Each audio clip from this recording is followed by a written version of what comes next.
Nous sommes réunis ici ce samedi 8 août 2020 pour procéder au lancement des travaux de pose du premier gazon synthétique du stade mythique de Thiès, qui est le stade Maniang Soumaré.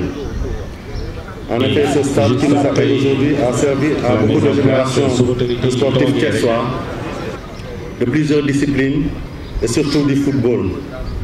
Il a vu naître et grandir beaucoup de talents qui ont donné beaucoup de satisfaction au football sénégalais. Aujourd'hui, on le sait, Thiès souffre d'un manque d'infrastructures pour la pratique du football, pour ses jeunes, pour son football, pour ses différents mouvements de masse, notamment le Nawetan.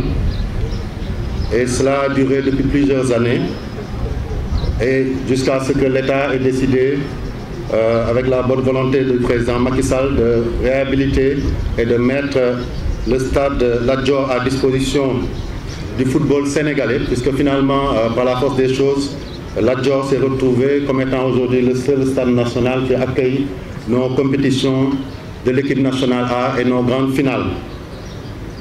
Et pendant toute cette période, et surtout sur ces dernières années, nous avons pu constater un paradoxe qui fait que malgré cela, malgré le manque d'infrastructures, la Ligue régionale a su travailler pour hisser ses clubs au niveau des meilleurs du pays et a pu rejoindre l'élite, la L1, mais aussi est présente au niveau de toutes les divisions du football sénégalais. Elle n'est pas seulement présente, elle gagne, que ce soit à Thiès, à Mbour et disons même à Tivaouane et dans les autres endroits.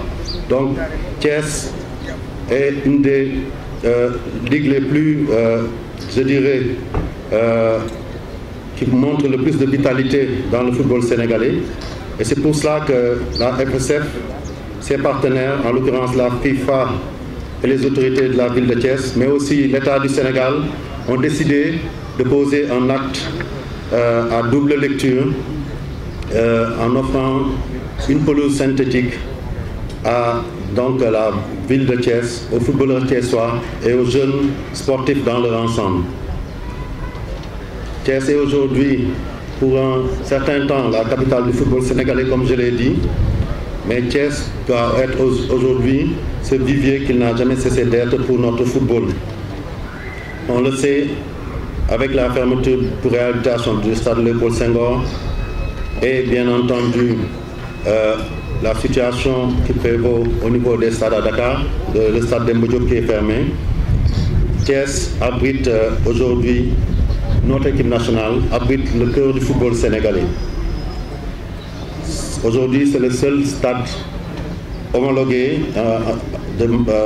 qui soit capable d'enregistrer ou en tout cas d'accueillir des compétitions de notre équipe nationale A, mais aussi des autres équipes nationales, selon les normes qui sont devenues de plus en plus strictes et de la FIFA et de la CAF en ce qui concerne les conditions d'organisation de compétition.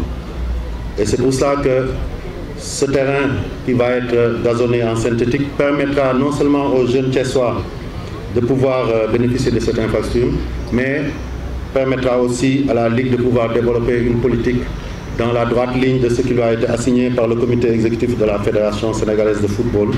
Et certainement aussi, cela profitera aux autres départements autour de Dakar et autour de Thiès et inverser ces tendances qui voient souvent les équipes de la ville de Thiès aller jouer dans les autres départements et les autres villes de la région.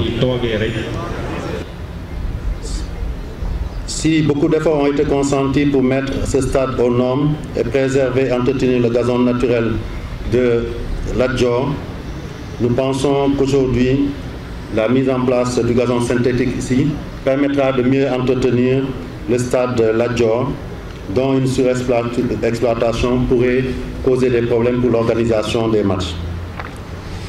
C'est la raison pour laquelle la FSF a pensé qu'il fallait mettre ce gazon synthétique de manière à soulager la pelouse de Lat Dior et ainsi éviter sa détérioration par un usage intensif. Pour ce faire, un protocole d'accord a été signé entre la Fédération sénégalaise de football et la mairie de la ville de Thiès pour la mise à disposition de l'infrastructure permettant l'obtention du financement important de la FIFA à travers son programme FIFA Forward. Après la mise en œuvre des procédures exigées, le projet a été validé le 8 juillet 2020 par la FIFA, il y a juste un mois. Les travaux ont été attribués à la société Sport Galaxy, une entreprise sénégalaise administrée par notre compatriote, M. Salif Diao, non moins ancien joueur de l'équipe nationale, qui après sa grande carrière professionnelle s'est reconverti dans le monde du sport business. Et c'est une occasion pour nous aussi de lui rendre hommage, puisque c'est bien que dans un contexte comme ça, que ça soit un Sénégalais, mais pas n'importe lequel, qui appartient au monde du football, qui soit chargé de réaliser ce premier gazon synthétique ici sur Thiès. Le coût du projet avoisine les 300 000 $, soit environ 178 millions, et sera financé en 3 étapes. Et le projet doit être bouclé avant décembre 2020. Notre souhait, ce serait certainement de raccourcir les délais sans que ça n'impacte sur la qualité de l'infrastructure qui sera mise à disposition. L'entreprise Sport Galaxy et son partenaire allemand IFS s'y attelleront. En dehors de la pelouse synthétique, il sera nécessaire de faire des travaux d'accompagnement. C'est ainsi que la Fédération a décidé, sur fonds propres, de procéder à l'aménagement du pourtour du terrain en gazon synthétique, ainsi que les accessoires que sont les filets par ballon, mais aussi les bancs de touche et surtout une autre tribune principale qui sera face à cette autre tribune actuelle qui existe pour renforcer la capacité afin de pouvoir accueillir tous les matchs de championnat de toutes les divisions du football, mais aussi les compétitions tant prisées du mouvement Navetan. Et je me permettrai dans ce discours aussi de dire que nous verrons avec les autorités comment voir la possibilité de réhabiliter l'éclairage pour que, en tout temps, même le soir, des compétitions puissent se dérouler sur ce terrain-là, qui est le terrain mythique de Thiès. Je voudrais, pour terminer, dire des mots de remerciement. Je commencerai bien entendu par le maire de Thiès, M. Talasila, qui dès la saisine par la fédération a vite compris les enjeux et nous a suivis et a facilité toutes les démarches pour que le projet puisse être validé par la FIFA. Et donc au nom du monde du football thiessois, mais aussi sénégalais, je voudrais lui dire un grand merci. Mais cela ne nous étonne pas. Il fait partie de la famille du sport et on le connaît aussi pour sa disponibilité et son engagement pour toutes les causes qui concernent la jeunesse et son pays. Vous me permettrez aussi de remercier l'équipe du bureau régional de la FIFA, conduite par notre compatriote M. Elhadji Diop, Mme Fatou Kamara et tous les autres membres du bureau qui sont ici et qui nous ont aidés pour pouvoir boucler ce dossier. Le FIFA Forward, c'est beaucoup d'étapes, beaucoup de problèmes compliqués à régler et c'est grâce à eux qu'on a franchi tous les écueils au point de bénéficier de ce financement. Qui remercie le bureau régional, remercie bien entendu la FIFA et son président, le président Gianni Infantino, qui a toute notre reconnaissance pour avoir mis en place ce projet au profit de toutes les fédérations. Ce projet qui s'appelle FIFA Forward, dont nous sommes au stade 2.0, après le stade 1.0, et qui nous permet aujourd'hui de bénéficier de financements exceptionnels aux côtés des financements de l'État pour pouvoir doter nos pays d'infrastructures de qualité. Donc je dis un grand merci à Gianni Infantino, sans oublier notre sœur, la secrétaire générale, Mme Fatma Samoura, qui aussi a contribué à ce que ces projets-là puissent se réaliser. Nous ne pouvons bien entendu pas terminer ces remerciements sans avoir un mot particulier à notre ministre des Sports, pour notre ministre des Sports, M. Matar Ba. M. Matar Ba, si nous devons en parler, on risque de passer la nuit ici. Quelqu'un l'a dit. Mais ce que je peux dire, moi, en témoignage objectif, c'est que depuis qu'il est là, il a su fédérer le mouvement sportif, il a su comprendre quelles sont les attentes et il a su aussi rester l'autorité qu'il est, mais tout en se mettant dans cet autre habit qu'il n'a jamais quitté, qui est celui du sportif, de la personne du mouvement associatif, qui comprend mieux que nous tous les enjeux et qui nous y accompagne, aussi bien en acte qu'en conseil et plutôt en réalisation qui sont là, qui sont palpables. Donc je voudrais le remercier ici au nom de l'ensemble de la fédération. C'est avec un immense plaisir que mes collègues du bureau régional de la FIFA à Dakar et moi-même prenons part à cette cérémonie de lancement des travaux pour la réalisation d'un terrain en gazon synthétique au stade Magnan-Soumaré.